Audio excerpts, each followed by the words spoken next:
Continuing now with our lead story, the Obama administration trying to expand federal power. Joining us from Washington, New York Congressman Anthony Weiner. So you read my talking points, Congressman. Where am I going wrong? Well, you have a couple of factual things wrong. First of all, there's nothing in the bill that has any health records being revealed to the federal government. There's nothing that has the IRS finding out your health insurance status except whether you have insurance or not, and that is whether you're going to claim it in order to be able to get your deductions. All right, Look, let me challenge. Number one, on the health records, if you read the Wall Street Journal today, there's a big article that in order for the federal government to make decisions on who gets what, you're going to have a review panel of some kind to look at people's status. So I'm not sure you're correct about that. Here's the mistake you're making. Here's the mistake. They are going to aggregate like they do now things that are going on in the healthcare economy, but they won't know a single thing about Bill O'Reilly's healthcare or Anthony Weiner's healthcare. They will be going to hospitals to say, how many gallbladders are you taking out? How much did it cost you? What procedures were more efficient, less efficient? What kind of rates did you have?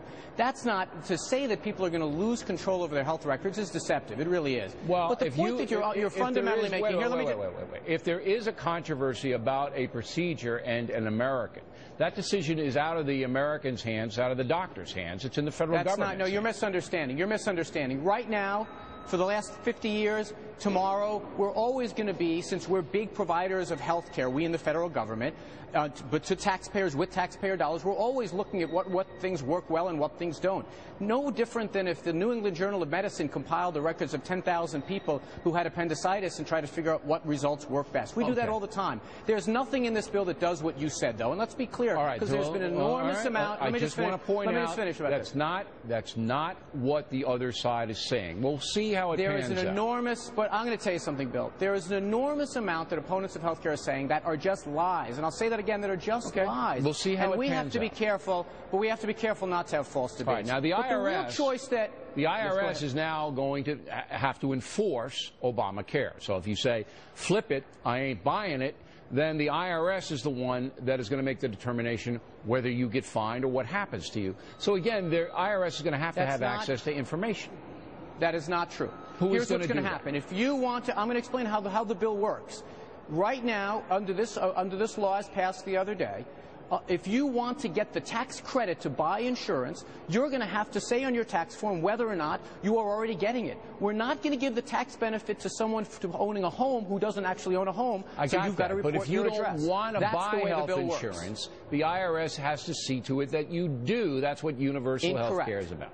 You're making another mistake. That's incorrect because you can't. You are not required to get insurance under the law. You can choose to pay into the pool that pays for your insurance should you go into a hospital emergency room. What if you choose not to do anything? Then who? Then you are going to have to pay up to and not exceeding 1% of your income. You're going to have to, and you say no, I'm not. Then who comes after you? Bill, I'm going to have to try to squeeze in an answer here. It is no different than if you say you get a tax deduction when you buy a home, you've got to prove you've got a home. You are going to have to pay for health insurance because everyone is getting it under the new plan. When you go into a hospital emergency room and someone provides you care and you can't pay, you and I pay for it. Congressman, you're dodging the question. If someone is defiant, and there will be people who are, and says, I am not going to participate in this, I'm not going to give anybody a nickel, or I'm not going to give you information about my health status, the IRS then comes in and deals with that person. That's not true. Who deals with them? I don't know how else to say this. It's the same exact process. It says specifically in the bill we're not criminalizing anyone for failure to pay this fee. But here, Bill, here's what we're going to have to try to figure out here. If we're going to communicate this, you're going to have to let me speak. Right now, we have an 88% compliance rate with all elements of the tax code. Requirements, sanctions, everything. It's the highest in the world. Yeah, what about the other 12%? The IRS gets them if they don't pay the taxes. Ask Wesley Snipes. You can't tell me the IRS isn't the enforcement arm here. It is. Congressman? Bill, I've got a very big burden here debunking every one of the mistakes that you're making. Still haven't told me a little while. All right, then tell me which agency in the federal government will deal with somebody who absolutely defies. Which one? Watch this, Bill. Bill, watch this. We are not criminalizing people who fail to comply. Do you understand? They have to pay a fine. Do you understand? That's exactly right. But we're not criminalizing them for failure. It's in the law.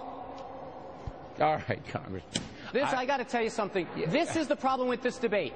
Things that are made up and then no opportunity for someone to clarify. I'm a simple man. I'm asking you the simplest question in the world. If somebody refuses to cooperate, who finds them and you can't tell me? When you say something, it is no different than any of the various things we have in our life. If you go littering and that's a $50 fine, no one's following you around to get your litter. All right. Now, why is this such a difficult concept? I know I'm not a smart man, but I love you, buddy. You've got to stop making up stuff about the bill. You've got to stop. But I still don't know who levies the fine, and we'll try to find out tomorrow. Well, next time you'll let me answer the question. We'll get to that. Next time. I asked it 5 times, Congressman, but we appreciate you coming on. Directly ahead, Ann Coulter. Supposed to speak in Canada last night. It did not happen.